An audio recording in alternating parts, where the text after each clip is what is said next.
Thomas Shepherdson, and I've been a pretty big Hull fan for most of my life, growing up watching it every week. Therefore, because of this, I've chosen to explore the theme of Hull FC and touch upon two very important players to this club that has a massive part with their history. 2016, I got my first season pass with my dad, and we got to go every week, and what a year to get it. You know, it was filled with lots of glory for the first time of Hull reaching Wembley. I've always been frustrated by Hull losing, not showing up to games sometimes where the fans was packed out.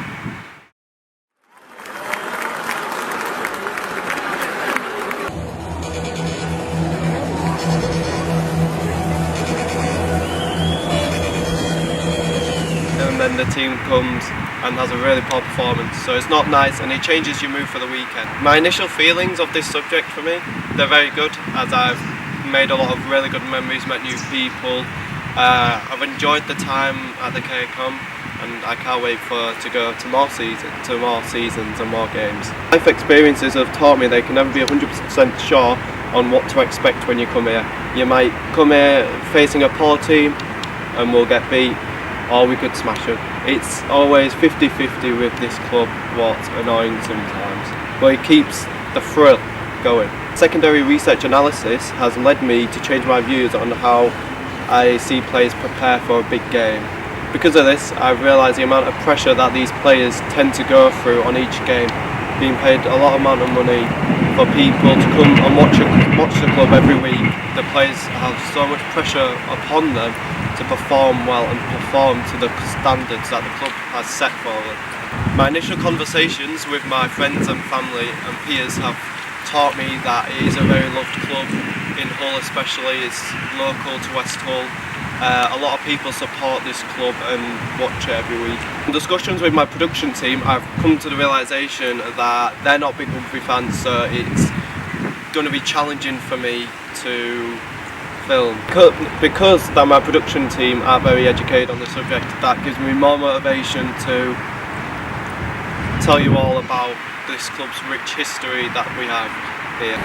However, I want to make sure that I teach you on the two players that I like to explore and tell you about. I also want you all to realise how much this club means to this city and to the people from Hull. Jack Harrison signed for Hull FC and was a remarkable player because he has quite a big background story behind him. He signed for Hull FC in 1912, and he also had another job, a full-time job as a teacher at Lime Street School. What makes Jack Harrison so amazing that on the 4th of November in 1915 he joined the army. He joined a year late because he was a teacher, and he didn't have to join until 1915 for most teachers. Within the war, Jack was commissioned as temporary second lieutenant and assigned to the 11th Battalion of the East Yorkshire Regiment. Jack was awarded the Military Cross for leading a patrol into no man's land, and in doing so he brought back a prisoner. He was also awarded a Victorian Cross for his order to attack a nearby woods in Opay, France. Because of this, they managed to silence machine guns, what saved dozens of lives. Because of this, he's played 116 games for Hull FC and also scoring 106 tries during his time with Hull FC. The next player I'm going to talk about is known as the King of Hull, Clive Sullivan. Clive was born in Cardiff, Wales in 1943 and began his career with Hull in 1961, scoring 250 tries in 352 games for the Black and Whites. Clive also had a fantastic international career on the main stage. Playing for Great Britain and Wales in 1972, he became the first ever black person to captain any British national side, was historical for that era. During 1972, in the World Cup, he led Great Britain to glory and scored a memorable full-length try against Australia. Sullivan, can he go? Sullivan, can he go? I think Sullivan will go off into the field. I don't think anybody's going to catch him. Everybody's saying go, go, go, and he goes for a try to Sullivan. What a tremendous try. He retired in 1983 becoming the coach of Doncaster, and sadly passed away just 6 months after his last appearance, and is now remembered as one of the all-time great players of rugby league, and he helped inspire many players who are even playing to today. A lot of people will tell you stories about how they got into rugby growing up watching a player like Clive Sullivan. So I'm Tom Shepherdson. What is your name? My name is Niamh, Windas. Hello Niamh. How long have you supported Hull for? I would say probably from like being a toddler, because my auntie and my grandma both like that. So yeah. So what impact does that have on you? I mean, I'm not the biggest sports fan, but it's always nice to watch it. Yeah. Every Saturday or whenever it is, and also to like spend time with family. I think. Yeah. It's nice to just have that little bonding session.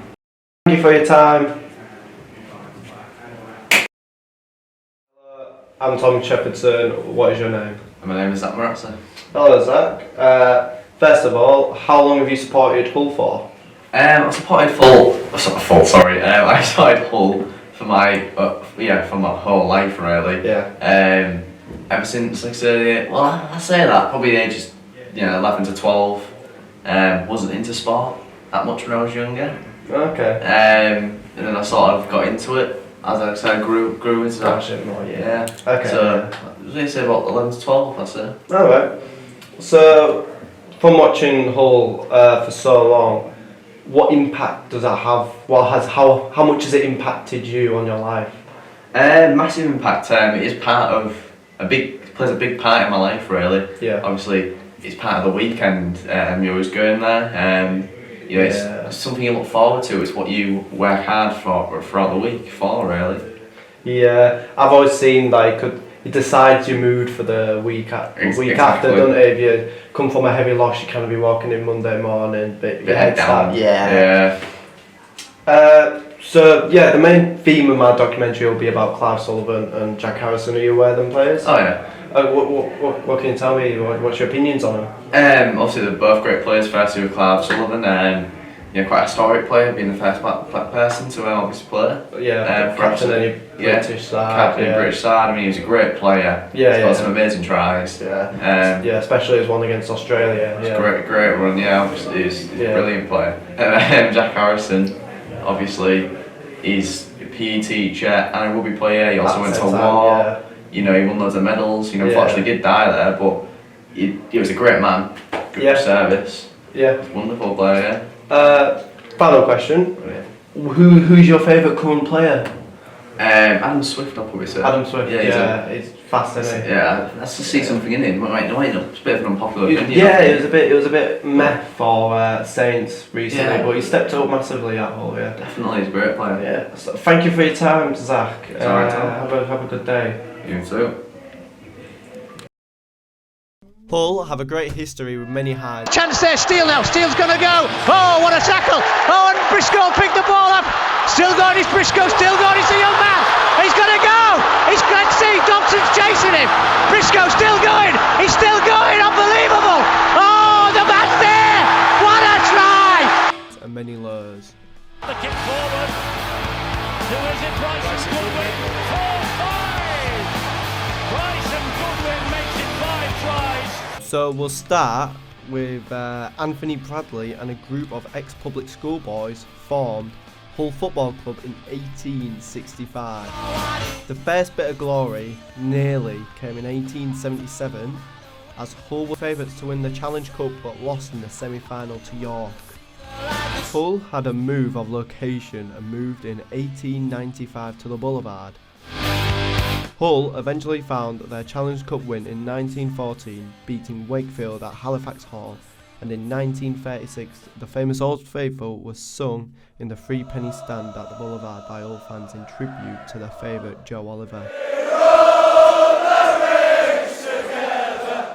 Hull's second Challenge Cup came in 1982 as they defeated Windas at Headingley Stadium.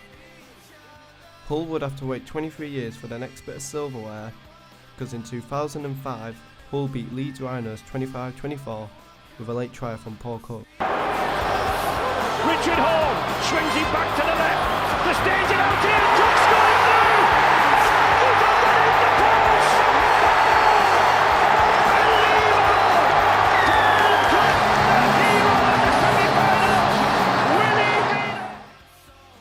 After this, Hull reached 2 more finals in 2008 and 2013 and losing both, but it wouldn't be too long till our first Challenge Cup win at Wembley Stadium. And back it comes, and inside, and Dundee Minimum's winner!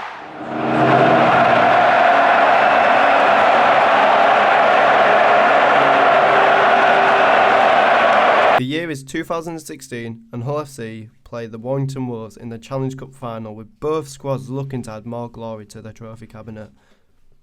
Warrington takes the lead at half-time, but tries from Mathew and a late try from Jamie Shaw while Max Sneed converts, puts Hull in the lead 12-10. Sandow is the target, it is taken and it is scored! Going this time, Sneed puts it up in the air, big leap and back it comes and inside and Dundee Minimum's winner! Minute, Warrington looks certain to score, but a fantastic effort from Danny Houghton prevents Curry from stealing it late for the Wolves. 60 tackles every game, but he will remember that because it's there visually for the rest of his life. He stops him, Curry can't, he stops, he wins the game. And finally, brought the Challenge Cup back home to Hull.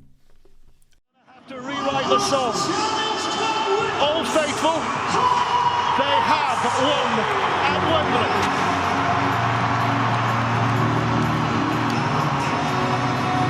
Absolute delight, absolute joy from Gareth Ellis. I can't speak about it. I got no words to talk about it. We just want to live this moment now and treasure it for life. Yeah! The year after that, Hull set their targets high for back-to-back cups.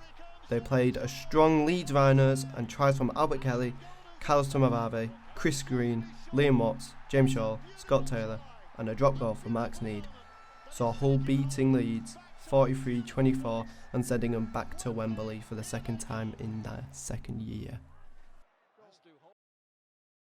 Hull FC would play Wigan Warriors, and unlike the year before, Hull went to the second half leading 12-10 with tries from Talanoa and Fanua. Still gets it away. Here's Sneed. Sneed with a kick to the corner. The big leap, the huge leap by Fatuli. Talanoa. Sneed puts the kick up again. The reach by Griffin. The ball goes backwards. It's collected by Mathew Fanua. Hands of Kelly. They're going to run it. He's got the pass away to Mathew Fanua, and the ball is left behind on the floor, and he thinks he's scored. Hull FC would end up winning 18-14 and for the second year in a row bringing the Challenge Cup back home to Hull.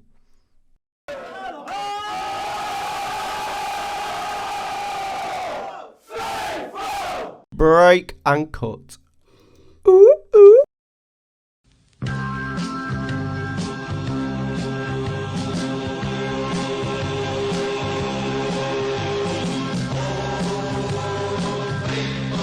No, like it's like it's obvious. I'm just like. Yes.